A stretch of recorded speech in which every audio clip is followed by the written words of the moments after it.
ಎಣವ್ ಯಾರಣ್ಣ ಬರ್ತಾ ಇರೋದು? ಅಣ್ಣ ಹೇಳಣ್ಣ, ಯಾರು ಬರ್ತಾ ಇರೋದು?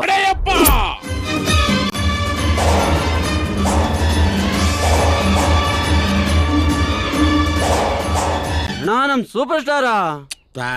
ಸಭಾಧ್ಯಕ್ಷರ, ಈ ಸಂದರ್ಭದಲ್ಲಿ ಹೇಳ್ತೀನಿ, ನನ್ನ ಪಾಲಿನ ಶ್ರೀರಾಮಚಂದ್ರ, ನನ್ನ ಎಡಭಾಗದಲ್ಲಿರುವ ಎದೆಯಲ್ಲಿರುವವರು ನಿಮ್ಮ ಬಲಭಾಗದಲ್ಲಿ ಕೂತಿರೋ ಸಿದ್ದರಾಮಯ್ಯನವರು ನನ್ನ ಪಾಲಿನ ಶ್ರೀರಾಮಚಂದ್ರ ಅಂತ ಹೇಳಕ್ ಬಯಸ್ತೀನಿ ಸಭಾಧ್ಯಕ್ಷರೇ.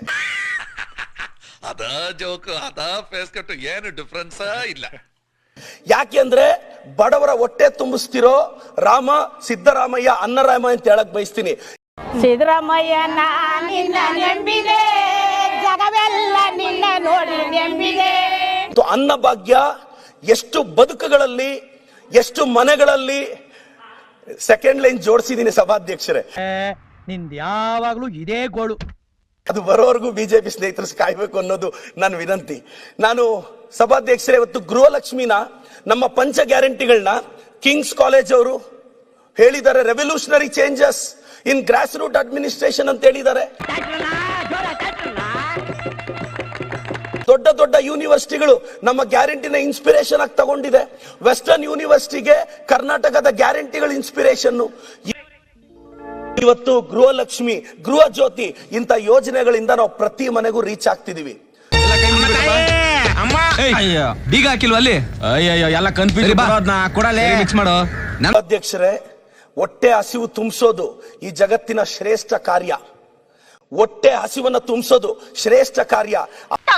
ಸೊಪ್ತಡಿ ಏನಿದು? ಸಾರು, ಬೇಳೆ ಸಾರ? ಹೌದು. ಈ ಬೇಳೆ ಸಾರು ಈ ಬಾಡಿಗೆ ಅಷ್ಟಾಗಿ ಸೂಟ್ ಆಗೋದಿಲ್ಲ. ಏನಾದ್ರೂ ಮಾಂಸದ ಚೂರು, ಚಿಕನ್ ಕುರ್ಮಾನೋ, ಮೀನಿನ ಸಾರು ಹಾಕಕ್ಕೆ ಏನು ಬಂದಿದೆ ನಿನಗೆ ರೋಗ? ಅನ್ನಭಾಗ್ಯ ಈ ದೇಶದ ಫುಡ್ ಸೆಕ್ಯೂರಿಟಿ ಬಿಲ್ಗೂ ಇನ್ಸ್ಪಿರೇಷನ್. ಅಂತ ಬಿಲ್ ತಂದಾಗ ಅದಕ್ಕೆ ದೊಡ್ಡ ಸ್ಫೂರ್ತಿ ನಮ್ಮ ಸಿದ್ದರಾಮಯ್ಯ ಸಾಹೇಬರು ಮತ್ತೆ ನಮ್ಮ ಡಿ ಕೆ ಶಿವಕುಮಾರ್ ಸಾಹೇಬ್ರ ಸರ್ಕಾರ ಅಂತ ನಾನು ಹೇಳೋದಕ್ಕೆ ಗೌರವದಿಂದ ಹೇಳಕ್ ಬಯಸ್ತೇನೆ ಸಭಾಧ್ಯಕ್ಷರೇ. ಈಗ ಕೊಳೆಯದು ಬಿಟ್ಬಿಟ್ಟು ಅಲ್ಲ ಟೀಗೆ ಕುಡಿತೀರಾ ಅಂದೆ. ಸಭಾಧ್ಯಕ್ಷರೇ, ನಾವು ಈ ಸ್ಪೀಚ್ ಅಲ್ಲಿ ಗವರ್ನರ್ ಅವ್ರಿಗೆ ನಾವು ಬಹಳಷ್ಟು ವಿಚಾರಗಳನ್ನ ಹೇಳಿದ್ವಿ. ಸರ್, ಸೆಂಟರ್ ಇಂದ ನಮ್ಗೆ ಏನೇನ್ ಆಗ್ತಿದೆ, ಭದ್ರಾ ಮೇಲ್ದಂಡೆ ಯೋಜನೆಯಲ್ಲಿ 5300 ಕೋಟಿ ಕೊಡಿ ಅಂದ್ವಿ, ಕೊಡ್ಲಿಲ್ಲ ಸಭಾಧ್ಯಕ್ಷರೇ. ಈ ನೋವನ್ನು ನಾವೆಲ್ಲ ಹೇಳೋದು ಗವರ್ನರ್ ಮುಖಾಂತರ.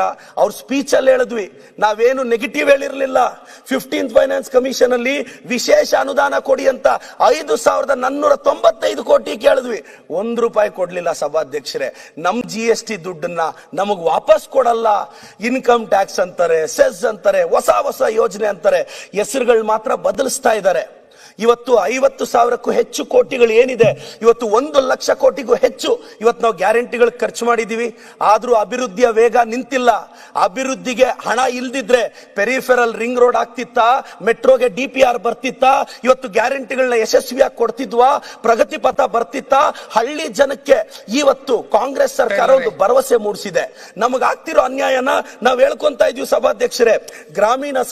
ಗ್ರಾಮೀಣ ಸ್ಥಳೀಯ ಸಂಸ್ಥೆಗಳಿಗೆ 10,000 ಕೋಟಿ ಕೇಳಿದ್ರೆ ಸಾಕಷ್ಟು ದುಡ್ಡು ಕೊಡೋದೇ ಇಲ್ಲ ಸಭಾಧ್ಯಕ್ಷರೇ. ಸ್ಥಳೀಯ ಸಮಸ್ಯೆಗಳಿಗೆ 5250 ಕೋಟಿ ಕೇಳಿದ್ರೆ ಅದು ಕೊಡಲ್ಲ. ಕೇಂದ್ರ ಸರ್ಕಾರ ನಮಗ್ ಮೋಸ ಮಾಡ್ತಾನೆ ಬರ್ತಿದೆ. ನಾವು ಹೋಗಿ ದೆಹಲಿ ಅಂಗಳದಲ್ಲಿ ಕೇಳಿದ್ವಿ, ಈ ಸದನದಲ್ಲಿ ಕೇಳದೆ ಮತ್ತೆಲ್ಲಿ ಕೇಳೋ ಸಾಧ್ಯ? ನಮ್ಮ ಗವರ್ನರ್ ಸ್ಪೀಚ್ ಅಲ್ಲಿ ಇಷ್ಟೆಲ್ಲಾ ವಿಚಾರಗಳು ಬರ್ಕೊಟ್ಟಿದ್ವಿ ಸಭಾಧ್ಯಕ್ಷರೇ.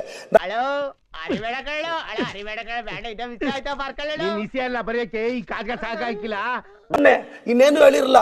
SC ST ಗಳಿಗೆ ಅವ್ರ ಎಂಪವರ್ಗೆ ನರೇಗಾ ಆಕ್ಟ್ ಅಲ್ಲಿ 33% ವುಮೆನ್ ಪಾರ್ಟಿಸಿಪೇಷನ್ ಇರಬೇಕು. ಇವತ್ತು ಕರ್ನಾಟಕದಲ್ಲಿ ಮೋರ್ ದೆನ್ 50% ವುಮೆನ್ ಪಾರ್ಟಿಸಿಪೇಷನ್ ಇದೆ. ಮಹಿಳಾ ಸಬಲೀಕರಣ. ಇವತ್ತೊಂದು ಹೆಣ್ಣು ಮಗು ದೇವಸ್ಥಾನಕ್ಕೆ ಹೋಗ್ಬೇಕು ಅಂದ್ರೆ ನೆಮ್ಮದಿಯಾಗಿ ಹೋಗ್ತಾಳೆ, ಯಾಕೆಂದ್ರೆ ಬಸ್ ಅಲ್ಲಿ ಚಾರ್ಜ್ ಕೇಳಲ್ಲ ಸಭಾಧ್ಯಕ್ಷರೇ.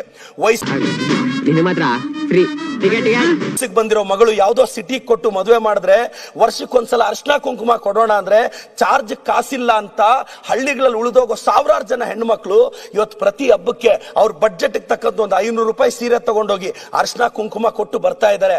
ಆ ಹೆಣ್ಣು ಮಕ್ಕಳ ನಗುವಿಗೆ ಕಾರಣ ಆಗಿದ್ದು ನನ್ನ ಸರ್ಕಾರ. ಕ್ಷಮಿಸಿ ಜಡ್ಜಮ್ಮ, ನನಗೆ ತಾಳಿಯ ಬಗ್ಗೆ ಮಹಾನ್ ಗೌರವ ಉಂಟು ಜಡ್ಜಮ್ಮ, ಅದಕ್ಕೆ ಒಂದೆರಡು ಮಾತು ಜಾಸ್ತಿ ಆಡಿದೆ.